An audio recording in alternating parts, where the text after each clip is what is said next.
Hey there, everybody, and welcome back to the Pro Lemon SEO channel, brought to you by Pro Lemon and presented to you by me, Z.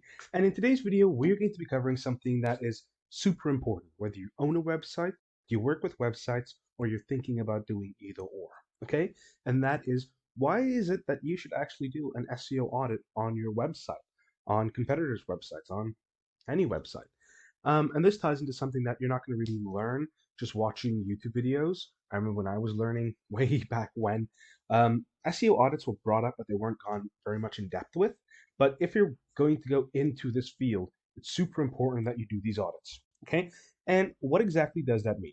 Well, an SEO audit can mean a variety of things. It can mean checking out the site speed, checking out the backlink profile, the URL strength.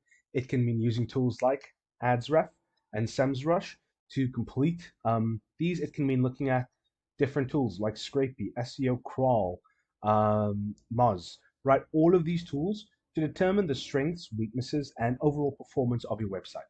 This often ties into stuff like GSC, Google Analytics, Google Insights. All of these things put together can help give you a overarching mathematical view of how your website is performing. For example, right here I've got perlemon.com. All right, so you can see immediately I can see where the majority of my traffic is coming from. Okay, majority of my traffic is coming from the United States or United Kingdom, sorry. Then they're coming from the United States. Then we're coming from the Russian Federation, India, and then Pakistan. Okay, so I can tell that the vast majority of my traffic is coming from the United Kingdom by nearly double that of the United States. Okay, so just for example, the United States and the United Kingdom both make up like what is it?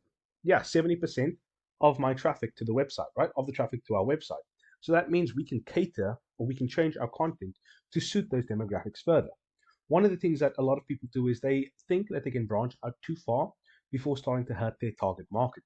All right, you see this a lot in gaming companies recently, in movies and series.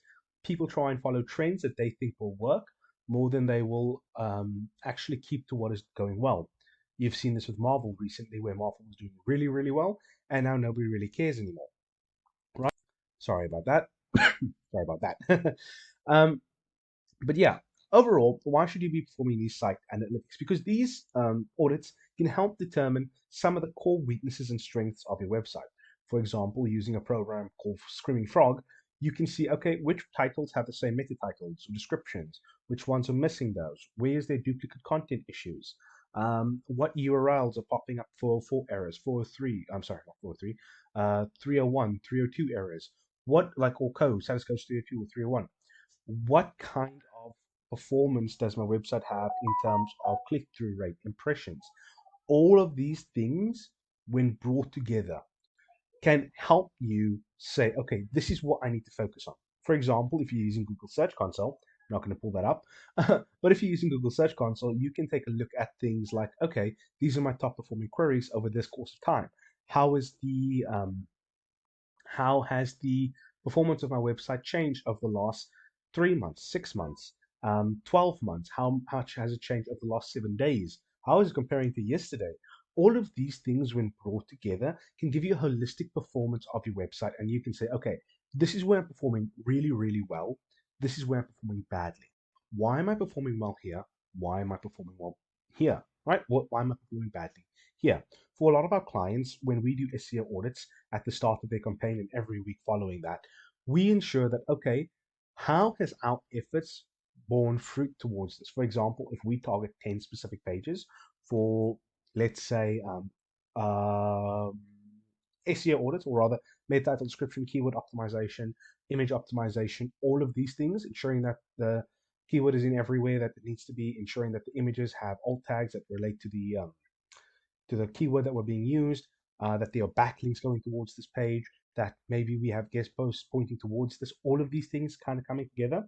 We can say, okay, this web page has been increasing because we've put a lot of time and effort into it. This web page is stagnated because we haven't done anything to it. And this web page has maybe dropped because of a change that we've made to the site structure. Okay, so here's what we're going to do. We're going to give that web page, we're going to repair that web page that was been damaged. We're going to bring that up and we'll maybe throw a guest post or a backlink towards that page. All right, this is the kind of thought process you have to have when doing these audits, because in the end, the audit is all about finding the weaknesses of your website, the strength of your website, where things can be shored up, where things could use improvement and where things are performing spectacularly. All right. It also helps you to say, okay, I want to target, for example, the Netherlands, but a lot of my traffic is coming in from the United States and the United Kingdom. Should I switch targets or should I change the content on the page to target that country specifically? All right. This ties into geographic data and all of that, which we don't have time to go into, but it's a really good way of seeing, hey, this is how things are working. Using this in conjunction with something like Google Ads, for example, you might say, okay, we are doing really well with this keyword. If somebody searches us using this keyword, we're performing really well. We're on the front page. We don't need to put an ad for this keyword. But we're not performing this well on this page. Maybe we're ranked 10th to 15th. Okay, maybe now we can add a little bit of ad spending here.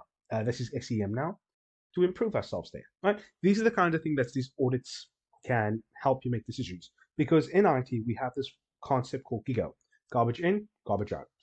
That means that the effort you put in is going to be the effort you get out, and the amount and quantity of data that you put in the beginning that is good, that is fresh, that is insightful, allows you to get a much stronger return by the end of it.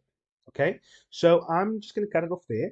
I hope this was insightful. I hope this was important. If you do want to start doing audits of your own and you don't really have money to spend, there are plenty of site audits things out there. You can use things like Lighthouse to see the site performance. If you have Adsriff or you just want to, you can use this. I believe there is a version that works free. There is a free version. But if you want to just buy a single a package for your single website, I guarantee you it's well worth the investment. SEMrush as well, really good. Not as easy to use as Adsriff, but if you're going for that, you can do that. Google Search Console and Google Analytics, both excellent tools. Please set that up. Using that in correlation with this, you will be able to collect a lot of the data and view it quite clearly here. As you can see here, paid searches, pages, best by links, top content, outgoing links, link domains. You can see everything here, absolutely everything. And that's why these are so important. Get all your data into one place, sift through it, and hey, after that, you can make decisions that will rock and increase your business as well to the next level. Thanks, everybody. Cheers.